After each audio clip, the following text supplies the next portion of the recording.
और जब तक अविरल भक्ति ने चित्त को नहीं लगाया, मन को नहीं लगाया, अल्लाह। वो अफ्रीका वाले जजमान कह रहे थे, गुरुजी,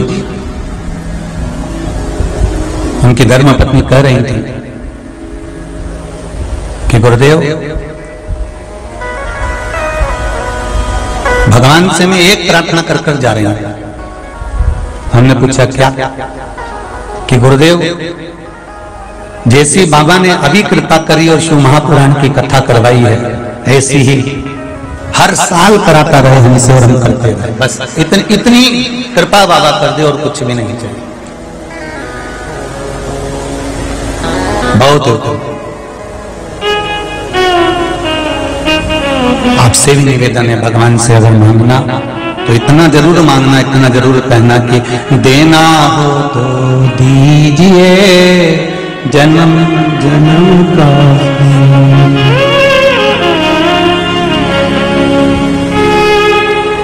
महाराज, अगर कुछ कृपा करना तो ऐसी कृपा करना कि हमारा और आपका संबंध बना। कोई रोक के बताए, कोई टोक के बताए, अभी ताला नहीं पड़ा है डमरू वाला से, मेरी प्रीत ना टूटेगी भोले बाबा से, भोले बाबा से, डमरू वाला से, मेरी प्रीत ना टूटेगी भोले बाबा से। भगवान शिव से निवेदन करो, भगवान से प्रार्थना करो कि ये शरीर जो दिया है ये सत्कर्म की ओर लगे। मां जगत जननी पार्वती जी ने शिव जी के साथ में मंगल विवाह किया। शंकर और पार्वती का विवाह हुआ। शिव दूल्हा बन गए, पार्वती मैया दुल्हन बन गई। शिव बना बन गए, पार्वती जी बनी बन गई। ऐसे बना और बनी बनना सरल है, पर दोनों में बने रहना कठिन है। बना और बनी बनना सरल है, पर दोनों में बने रहना कठिन है।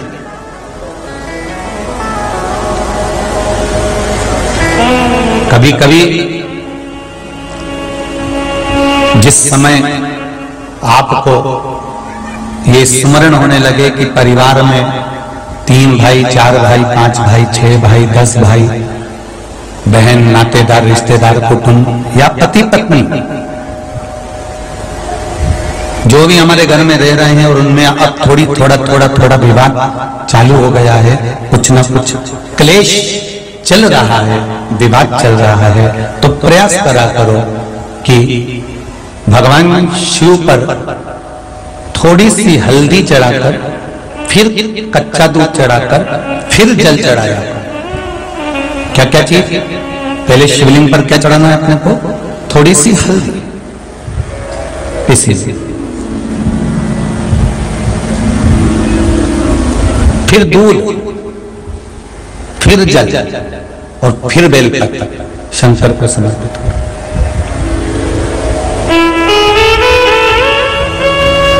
शिव पर समर्पित करी गई हल्दी, भोगरदानी मेरे भोलेनाथ को समर्पित करा हुआ गया। किसी भी चीज का स्मरण कर लीजिए जो शिव जी के पास है, वो जनमानस के लिए। शंकर के पास जो चीज रखी है वो संपूर्ण विश्व के कल्याण की रखी है। शंकर की के पास रखा हुआ कोई सामान छुपा हुआ नहीं है, कुछ छुपा हुआ है। शिव जी के पास रखा हुआ सब उजागर, सब उजागर। चंद्रमा सिर पर, विष कंठ पर, सर्प गले में, मृगछाला शरीर पर, और कुछ जो भी है वो सम्मुख में।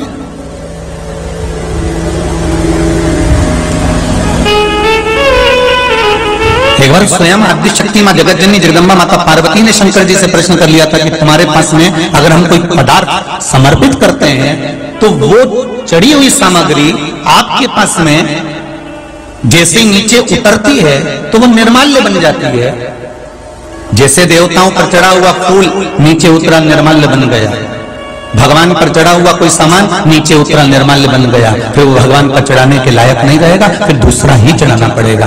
तो माँ आदिशक्ति, माता पार्वती, माँ जगतजननी जगदम्बा, माँ भवानी, माँ दुर्गा स्वयं भगवान शंकर से पूछती हैं कि जैसे सारे देवताओं पर सामग्री चढ़ती है, उतरने के बाद निर्माल्य बन जाती है, आपके ऊपर कोई सामग्री चढ़ती है, क्या वो भी निर्माल्य बन जाती है? शंकर भगवान कहते हैं बस यही तो अंतर है पार्वती, कि वो देव हैं, क्योंकि वो वैकुंठ में रहते हैं, इंद्र लोक में रहते हैं, गरुड़ लोक, वरुण लोक आदि आदि ना जाने कितने कितने लोकों में उनका निवास है। पर मैं इस संसार में रहता हूं, मृत्यु लोक में रहता हूं।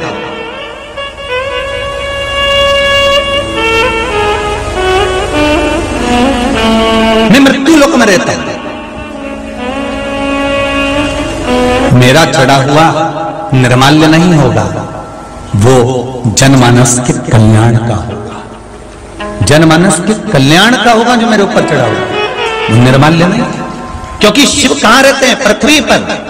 पृथ्वी पर अगर आप कोई वस्तु लिए हो तो वो इतनी जल्दी खत्म नहीं हो जाती, उसको आप प्रयोग करते रहते हो। साधारण सी भाषा में समझ लो और सरल भाषा में, जैसे तुमने एक जोड़ कपड़ा लिया, कपड़ा लेने के बाद वो कपड़ा पहनते पहनते पहनते पहनते पहनते पहनते पहनते 8-10 साल हो गए, 15 साल बाद वो गल गया, कॉलर के पास से फटने लगा, तो तुमने उसको जरा फट रहा था तो उसकी तुमने अच्छे से बनाकर एक गोदड़ी बना दी, बच्चे को सुलाने वाली। बच्चे को सुलाने की गोदड़ी बनाई, बच्चा सोता रहा सोता रहा सोता रहा सोता रहा सोता रहा, वो भी बेकार हो गया, उसको और उधेड़ लिया। उधेड़ने के बाद उसको तैयार करा, तैयार करने के बाद उसको जो तुमने बनाया गाड़ी वाड़ी पोंछने का कपड़ा,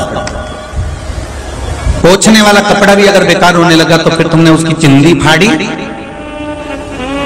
और फाड़ने के बाद छोरा छोरी को नजर लग गई तो उसकी उतार के आग लगा दी। ले अब सोचो जरा, 10-15 साल 20 साल उसने पहन लिया, फिर पहनने के बाद छोटे बच्चे ने पहन लिया, बच्चे के बाद उसके बच्चे ने पहन लिया, बच्चे के पहनने के बाद वो गोदड़ी बन गई, गोदड़ी बनने के बाद पोछे में काम आ गया, पोछे में काम होने के बाद में गाड़ी की सफाई में काम आ गया, आखिरी में फिर वो पोछा कपड़ा भी सोचता होगा। क्यों?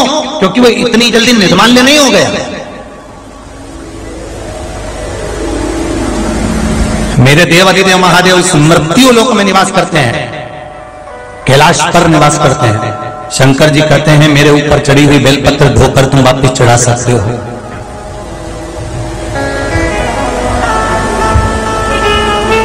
वापिस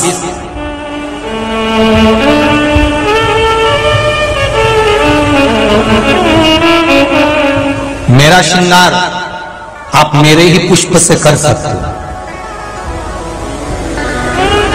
मेरा श्रृंगार आप मेरे ही पुष्प से कर सकते हो।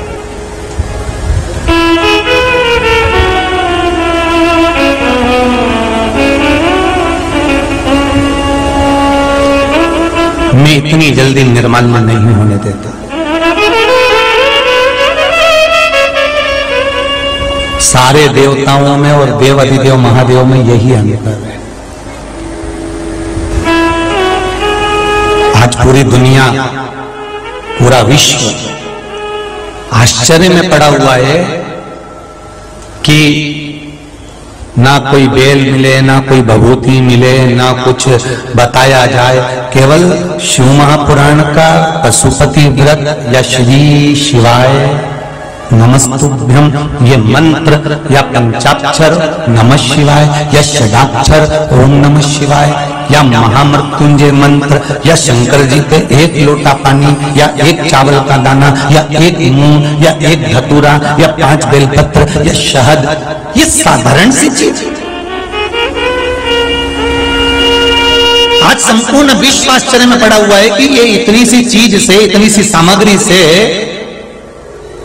इतने से पदार्थ से क्या भगवान इतनी जल्दी रीझ जाता है? हम तो आपसे इतना भी कहेंगे कि आपको अगर सियोर वाला महाराज कह रहा है कि मूंग चढ़ाओ या चावल चढ़ाओ या बेलपत्री चढ़ाओ, हम तो कहेंगे तुम्हारा मन करे तो चढ़ाओ और नहीं चढ़ाना हो तो बिल्कुल मत चढ़ाओ। तुम तो चढ़ाओ भी मत, पर दिल से एक बार उसके पास जाकर खड़े होकर कह तो दो हर हर महादेव, एक बार दिल से तो कहो उसको।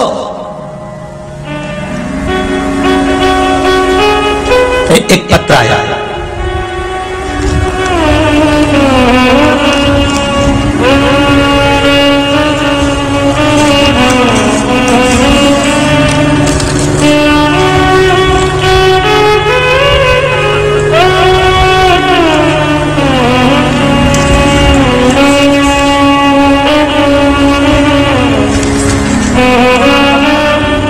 अरुणाबेन मोड़िया,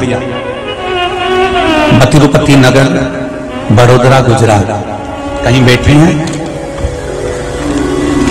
कहीं बैठी हो तो हर हर महादेव करिएगा।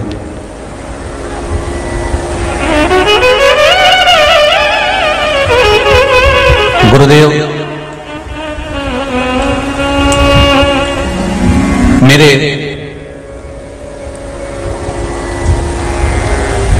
भैया को 7 से 8 साल से शुगर की प्रॉब्लम है। 2-3 साल पहले जब उन्होंने एक जोड़ जूते खरीदे, जूते पहने तो उनके पांव में घाव हो गया। शुगर इतनी प्रबल थी कि वो घाव ठीक होने का नाम नहीं ले रहा था। धीरे धीरे घाव बढ़ता गया, उसमें से खून बहना चालू हो गया। बड़ोदरा के हॉस्पिटल में भर्ती किया गया। बहुत बहुत निवेदन करूंगा जीजियों, माएं बैठी हैं, मेरी माताएं बैठी हैं, बहनें बैठी हैं, नमन करते हुए आपसे कहूंगा, मेरे भाई लोग बैठे हुए हैं, इनसे भी कहूंगा, दिल से अगर आप शंकर को रिझा रहे हो ना, तो ये व्यासपीठ से कहता हूं कि आप 3 महीने में कुबेरेश्वर धाम सीहोर पहुंच जाओगे। दिल से अगर रिझाया है आपने, शंकर को मनाया, दिल से प्रार्थना करी, मेरे शंभू से, मेरे ओघड़दानी, मेरे त्रिकालदर्शी, मेरे कैलाशी से आप कहे दिल से, बड़ी चाहे शंभो शरण मांगू घड़ी रे, दुख दया करी ने दर्शन को। बाबा बस जीवन के सारे दुख, रोग, बीमारी, तकलीफ, सब कष्ट दूर हो। वृंदा का सात्वित्व प्रबल था, दिखावा नहीं करती थी वृंदा। शंकर को हम कभी नहीं, आपने कभी शिव पुराण के माध्यम से कभी सुना कि हमने आपसे कहा कि आप शिव जी के मंदिर में जाकर इतने रुपए खर्च करना, या इतना रुपया देना, या इतना आप लगाना? कभी कहा यहां से व्यासपीठ से कभी नहीं बोले कि आप इतना खर्चा करो या आप इतना लगाओ। व्यासपीठ से इतना जरूर बोले हैं कि 1 लोटा पानी, या कभी बोला होगा तो फूल या शमी पत्र या बेल पत्र, और बोला होगा तो तुम्हारे घर में जो सामान होगा वही बताया होगा, शहद है, घी है, या शमी पत्र है, या पीपल का पत्ता है, या आदि कादि, काली तिल, काली मिर्च आदि कादि जो भी होगा वही आपके घर में जो है वो शिव को दो। जो तुम्हारे पास है वो भगवान को दो, भगवान उसको स्वीकार करेगा। तुम्हारा अपना जो तुम्हारे पास में है वो आप भगवान को दो, भगवान से स्वीकार करेगा। अब शिव को प्रदान करो तो दिल से दो, जो भी दे रहे हो ना दिल से प्रदान करो। आज एक बात और बहुत ध्यान से सुनिएगा महाराज जी, कभी आपको लगे ऐसा कि व्यापार बहुत अच्छा चल रहा था और एकदम बंद सा हो गया, फैक्ट्री चल रही थी एकदम बंद सी हो गई, मेरा व्यापार ही नहीं बढ़ रहा, तो प्रयास करना, तांबे के कलश में जल लीजिएगा, बेलपत्री नीचे हाथ में रखिएगा, तांबे के कलश को उसके ऊपर रखिएगा, तांबे के कलश को उसके ऊपर रखिएगा महाराज, उल्टा हाथ उस तांबे के कलश पर रखिएगा, अपना नाम और गोत्र का स्मरण करिएगा। ऐसा कैसा ही पात्र लेकर जाइए, अंगूठे से और उंगलियों से पात्र को पकड़कर बेलपत्री हाथ में रखे रहने देना। अपनी जिस कामना से जो भी व्यापार है आपका, जो फैक्ट्री है, जो व्यवसाय है नहीं चल रहा, या इंटरव्यू के लिए जा रहे हो नहीं हो रहा, तो जल का पात्र पकड़कर हाथ का स्पर्श कर कर जल श्री तुम्ब रूपेश्वर महादेव, कौन से महादेव? तुम्ब रूपेश्वर महादेव के नाम से शिव को चढ़ा दीजिए। बाद में पात्र को नीचे रखकर बेलपत्री शंकर जी पे जब चढ़ाएं तो इस डंडी के भाग को अशुक सुंदरी का स्थान होना चाहिए। चढ़ाते समय डंडी का भाग अशुक सुंदरी की ओर रख दें महाराज। झोली पसार कर प्रणाम करें, बाबा से निवेदन कर आए। 3 से 4 दिन लगेंगे, जो व्यापार ठप पड़ा था उसमें थोड़ी सी उन्नति होना प्रारंभ हो जाएगी। तुम रूपेश्वर महादेव भगवान शंकर आनंद की राशि हैं, शिव सुख की राशि है, आनंद देंगे।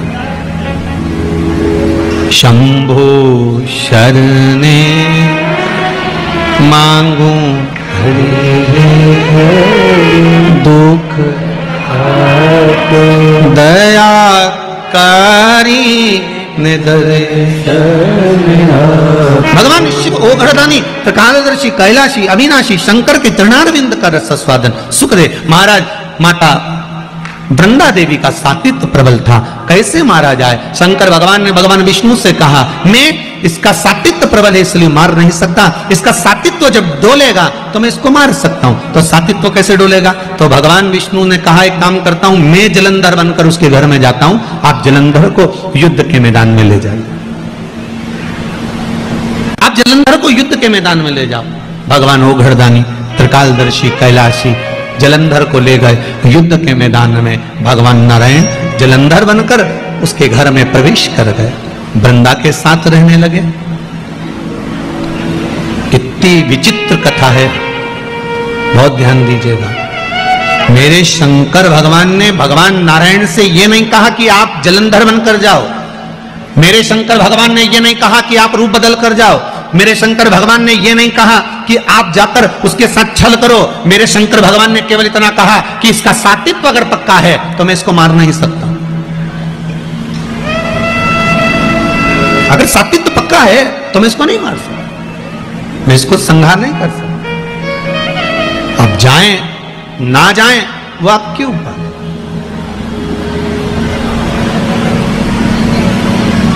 कहना शिव का काम है, करना आपका काम।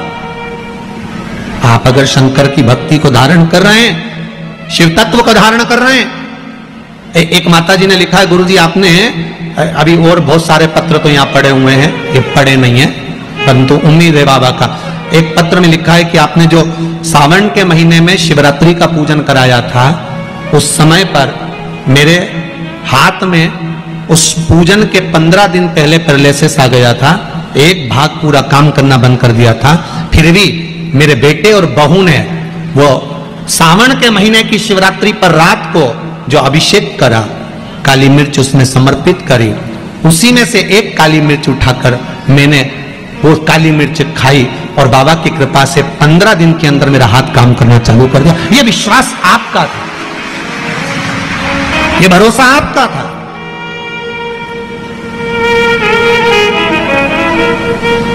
कई लोगों ने वो काली मिर्ची का विरोध भी करा क्योंकि मिर्ची जरा ज्यादा लग गई थी। अब जो नी पड़ता है उसको तो मालूम ही नहीं कि काली मिर्ची का वर्णन लिखा हुआ है। पहले भी हमने सियोर व्यासपीठ से कहा कि इस अध्याय में, इस श्लोक में, इस जगह पर लिखा हुआ है कि शंकर को काली मिर्ची चढ़ती है। बोला था कि नहीं बोला था? बोला था ना। अब उसके बाद भी अगर लोग उस चीज का, क्योंकि व्यक्ति है, मानव है, ये मानव शरीर है, इससे और हम कहते हैं कि प्रयास करेंगे हम अपनी जिंदगी में, और आज तक भी प्रयास करते रहे हैं। आपका विश्वास कभी नहीं तोड़ेंगे, इतना भरोसा रखना। इस व्यासपीठ से वही बोलेंगे जो इस शिव महापुराण में लिखा होगा। जो उपाय बताएंगे वो पुराण के अंतर्गत के बताएंगे, एक भी उपाय ऐसा नहीं बताएंगे जो जीवन में दुख दे। और आप लोगों ने उपाय करे होंगे, सबको लाभ मिला होगा। बोलो मिला कि नहीं मिला? इंदौर जैसे शहर के लोग भी अगर उपाय कर रहे हैं तो उसका लाभ जो लिखा है उसको बताओ। मां अपने बेटे को भी कहती है कि बेटा जा रहा है, सुनो, तोरण पर जाओगे, घोड़ी पर चढ़कर जाओगे, तोरण लगाओगे, अंदर जाओगे, तुम्हारी सासू मां तुमको कुछ खाने को देगी तो एकदम मुख आगे मत करना, वो हाथ खींच लेगी। बोलो समझा के भेजती कि नहीं भेजती? मां भी समझा के भेजती है। मेरे वेद व्यास जी महाराज ने अगर ये 24,000 श्लोक की शिव महापुराण की रचना करी है तो जनमानस को समझाने के लिए करी है कि अगर जीवन में दुख है तो शंकर को ये वस्तु समर्पित कर देना, शिव तेरा कार्य कर देगा, शंकर तेरे को संभाल लेगा। तुम शिव के हो। अब आगे आप लोग फिर वो दूल्हा अगर मम्मी की कहना नहीं माने, माँ का कहना नहीं माने तो लब अब वो माँ ऐसा करे सासू और वो मुंह लेके आगे आए, फिर वो माँ हाथ पीछे करे, फिर आगे करे, फिर पीछे करे, फिर आगे करे, तो लोग उसकी सखियां जितनी दुल्हन की वो हंसी उड़ाए। फिर संसार, अगर वेद व्यास जी महाराज ने लिखा है कि आप शिव को ये समर्पित करिए, शंकर को जल चढ़ाइए, बेलपत्र चढ़ाइए, शमी पत्र चढ़ाइए, ये धतूरा चढ़ाइए, इस भाग को समर्पित करना है, अब आगे आपकी मर्जी। कई लोगों को तो ये तक नहीं मालूम था कि सावन महीने में भी शिवरात्रि आती है, बस आ गई और निकल गई, मालूम है नहीं। सोमवार की अष्टमी पड़ती है, शिव और पार्वती का मिलन होता है, उसका व्याख्यान वर्णन, उसको समझो। शमी पत्र की क्या महत्वता है उसको समझो, बेलपत्र की क्या महत्वता है उसको समझो, उसको समझना है। शिव महापुराण की कथा कहती है, शंकर का अनुमोदन कर रहा है, शंकर की भजन कर रहा है, भगवान शिव की कथा कर रही है, अपने जीवन में उतारने का प्रयास करे शिव तत्व को। वृंदा को मारने, वृंदा के सातिर टिकाने के लिए शिवजी ने एक बार भी नहीं कहा कि भगवान विष्णु आप रूप रख कर जाओ, क्योंकि मेरे शंकर और मेरी पार्वती हमेशा एक मंदिर में रहकर आशीर्वाद प्रदान करते हैं, अखंड सौभाग्यवती भव। ये वर अगर देते हैं तो मेरे शंकर देते हैं, माता पार्वती देती, कोई दूसरा नहीं दे सकता। भगवान विष्णु ने वृंदा के साथित्व को डिगा दिया, शिवजी ने जलंधर को मार दिया, जलंधर का सिर कटकर वृंदा की गोद में जाकर गिरा। जैसे ही वृंदा की गोद में आया, वृंदा चीख पड़ी, मेरे पति का अगर यहां शीश है तो पलंग पर जो सोया है वो कौन है? जाकर पूछा, नारायण ने अपना असली रूप दिखा दिया, दिखाया, क्रोध आ गया। वृंदा ने कह दिया, वाह नारायण वाह, आपने मेरे साथ छल करा है, मैं आपको श्राप देती हूं, आप पत्थर बनोगे। और वृंदा हाथ में जल लेकर अपने ऊपर छींटकर तुलसी का क्यारा बनती है। जब तुलसी का क्यारा बनने लगी वृंदा, शिव जी से कहा, भोलेनाथ आपने मेरे पति को मारा है, आज आपसे कहती हूं कि मैं तुलसी बनने के बाद मेरा तुलसी का दल आप पर नहीं चढ़ेगा। केवल वर्ष में एक दिन बैकुंठ चतुर्दशी का दिन ऐसा होता है, रात्रि को 12 बजे से सुबह 4 बजे के बीच में शंकर भगवान पर तुलसी और ठाकुर जी को बेलपत्र समर्पित होती है। वो बेलपत्र और तुलसी को उठाकर शहद की शीशी में रखा जाता है। शहद की शीशी में उसको रखकर जो बच्चा पढ़ने में कमजोर हो, बुद्धि में कमजोर हो, जिसकी चंचल वृत्ति हो या मन पढ़ाई में स्थिर नहीं हो रहा हो, उसको 1 महीने तक वो शहद चटाया जाता है। 1 महीने से ज्यादा नहीं चटाना है। कई लोगों का जो दिमाग काम नहीं करता, बुद्धि विवेक काम नहीं करता, उसके लिए भी पहले वर्णन करा कि गाय जब अपने बछड़े को दूध पिलाए और बछड़े के मुख पर जो फेन आए, उस फेन को अमावस्या के दिन दोपहर में 12 बजे चम्मच में लेकर, जो बच्चा चिड़चिड़ करता हो या पढ़ाई में मन नहीं लगता हो या दिमाग थोड़ा सा कमजोर हो, डॉक्टर के इसका विवेक काम नहीं कर रहा, बुद्धि काम नहीं कर रही है, उस बच्चे को 2 या 3 अमावस्या गाय जब बछड़े को दूध पिलाए, बछड़े के मुंह पर जो फेन आता है वो फेन उस बच्चे को पिला दिया जाए तो बच्चा विद्वान होता है, उसका विवेक काम करना प्रबल हो जाता है। जिसके शरीर पर सफेद दाग पड़ गए हो, चर्म रोग हो गया हो, चमड़ी सफेद पड़ गई हो, पूर्णिमा के दिन गाय जब अपने बछड़े को दूध पिलाए, उस बछड़े का मुख में जो फेन आए उसको निकाल लीजिए। पूर्णिमा की रात्रि को 12 बजे शरीर में जहां जहां पर सफेद दाग पड़ गए हो, चमड़ी सफेद हो गई हो, उस जगह पर लगा लीजिए। चंद्रमा की रोशनी में कम से कम आधा घंटा बैठ जाइए और बैठने के बाद में उसके बाद में फिर स्नान कर लीजिए। 2 या 3 पूर्णिमा उस फेन का प्रयोग कर देखिए, चमड़ी अपने असली रंग में आना प्रारंभ हो जाती है महाराज।